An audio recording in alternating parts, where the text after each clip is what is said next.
فێستیڤاڵی چەمچەماڵ بۆ فیلمی جینۆسایت لە هۆڵی مۆنومنتی ئەنفال لە شاری چەمچەماڵ کارەکانی دەست پێ دەکات. بڕیارە فیلمەکان لە هۆڵی ڕۆشنبیری چەمچەماڵ نمایش بکرێت. فێستیڤاڵی چەمچەماڵ بۆ فیلمی جینۆسایت بە سەرپەرشتی بەڕێوەبەرێتی ڕۆشنبیری و هونەری چەمچەماڵ بەڕێوە دەچێت.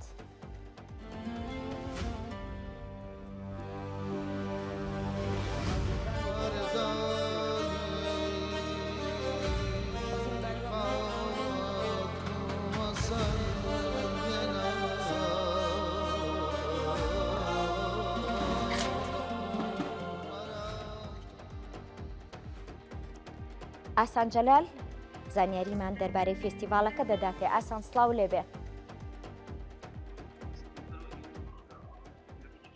بەڵێ سەوسن سڵاوت لێبێ و ئێوارە و باش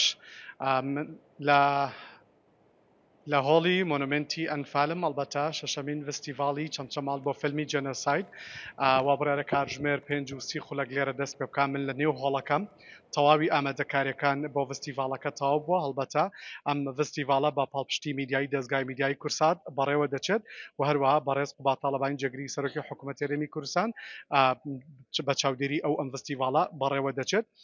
سەرجەم ئەو کەسانەی کە فیلمەکانیان بەشداری پێکردووە لێرن و پەیتا پەیتا هاوڵاتیان و هەوادارانی فیلم و هونەر دێنە نێو هۆڵی مۆنومنتی ئەنفال بۆ ئەوەی تەماشای ئەو فیلمانە بکەن کە دەربارەی جێنۆسایدی ئەنفال تۆ بەشداریان پێکراوە و سەوسەن ئەمە ئاماژە بۆ بکەم کە ئەو فیلمەکان تەنها لە نێو هەرێمی کوردستانین بەڵکو لە تورکیا و ئێران و ناوەڕاست و باشووری عێراقیشەوە بەشداریان پێکردو و فیلمەکان لەلایەن لێژنەیەکی تایبەتەوە سەنگاندنیان بۆ کراوە. ئەمڕۆ کاتژمێر 5:30 خولەک وەکو ئاماژەم پێکرد دەستپێکی فستیڤاڵەکە دەست پێ دەکات و دواتر دوو فیلم وەکو سەرەتایەک نمایش دەکرێن. پاش کاتژمێر نزیکی 6 بۆ 7 فیلمێک نمایش دەکرێت و دواتریش کاتژمێر 8 بەداوەتا لە شەوە فیلمێکی دیکە نمایش دەکرێت. هەروەها ڕۆژانی دادێ 22-23 مانگ فیلم فستیڤال لە نێو قەزای چەمچەماڵ بەردەوامی دەبێت بۆ ماوەی 2 ڕۆژ لە کاتژمێر دەی سەرلەبانی تاکو و برنگانێکی شەو نمایشکردنی فیلمەکان بەشدار دەبێت.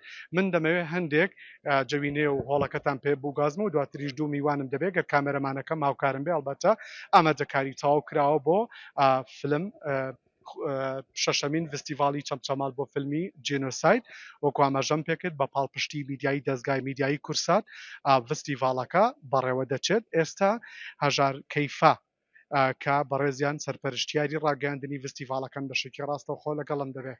هەژار سڵاوت لێبێ بۆم باس بکەم فیلمەکان کە وەرتان گرتووە چەند فیلمن و ئامادەکاریەکانی بینم تەواو بووە کەی فستیڤاڵەکە دەست پێ دەکات و ڕۆژانی دیکە چیمان دەبێت. سڵاو لە ئێوەش سەرەتا سوپاس بۆ دەستگای میدیایی کورسات بۆ پاڵپشتیکردنی ئەم جۆرە کارانە. فستیڤاڵ ئەمڕۆ کاتژمێر 5:30 دەست بە کارەکانی دەکات بۆ ماوەی 3 ڕۆژ بەردەوام دەبێت.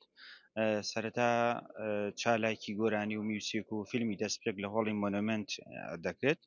شەو نمایشێکی فیلمی درێژمان دەبێت. سبەینێ لە هۆڵی ڕۆشنبیری فیلمەکانی دیکە بە 2 تایم نمایش دەکرێت. زۆر باشە. ژماری ئەو فیلمانەی کە وەرگیراون چەند فیلمن و ئەمڕۆ چەند فیلم نمایش دەکرێت و لە ڕۆژانی دیکە کاتژمێر چەند بۆ چەند نمایشکردنی فیلمەکان بەردەوام دەبێت. کۆی ئەو فیلمانەی کە هاتووە بۆ فستیڤاڵ 63 فیلم هاتووە. 43 فیلمی لەلایەن لیژنەی بینین وەرگیراون واتە لەم خولی فستیڤاڵدا 43 فیلم نمایش دەکرێت.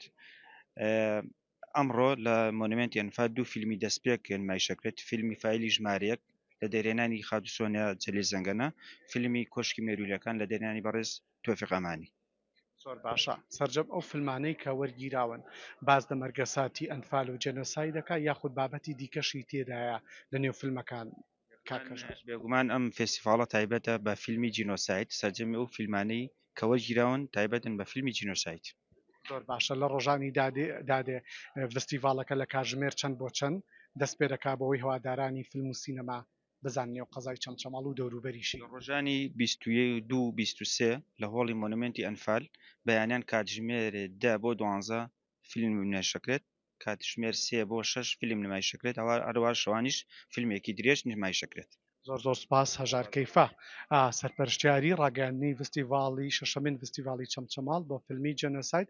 هەڵبەتە پەیتا خەڵک ئەو کەسانەی کە ئارۆزی فیلم و سینەما دەکەن دێنە نێو مۆنومنتی ئەنفال و لە هۆڵەکە ئامادەکاری وەک ئاماژەم پێکرد تاو کراوە بۆی فستیڤالەکە کاژمێر 5 خولەک دەست پێ دەکات و ئەمە ئاماژە بۆ بکەم کە ئەم فیلمانە ینی سەرگوزەشتەی نەهامەتی و ناسۆری کە سوکاری ئەلفال و شەید نیشان دەدا هەندێک فیلمی دیکەش وەرگیراون کە جیاوازن واتە باز لە جێنۆسایدی ئەنفال نەکەوت و هاندانێک بۆ ئەو گەنجانەی کە بەرەمێنانی فیلم دەکەن بۆی لە ساڵانی داهاتوودا فیلمی دیکە نەبێ و بەشداری پێ بکرێت نێو فستیڤاڵی شەشەمین فستیڤاڵی چەماڵ بۆ فیلمی جێنۆساید من میوانێکی دیکەشم دەبێ ئەگەر کامێرەمانەکەم هاوکارم دێ بەریڤان خانبیتە ئێرە سلااوت لێبێ ئەم کاتەوە باش قسەم بۆ بکە ئەو کەسانەی کە ئەمڕۆ لێرە ئامادە دەبن تەنها ئەوان کە فیلمەکانم بەشداری پێکراوە یاخود لە شوێنەکانی دیکەشەوە خەڵک دێن بۆ سێرکردنی فیلمەکان.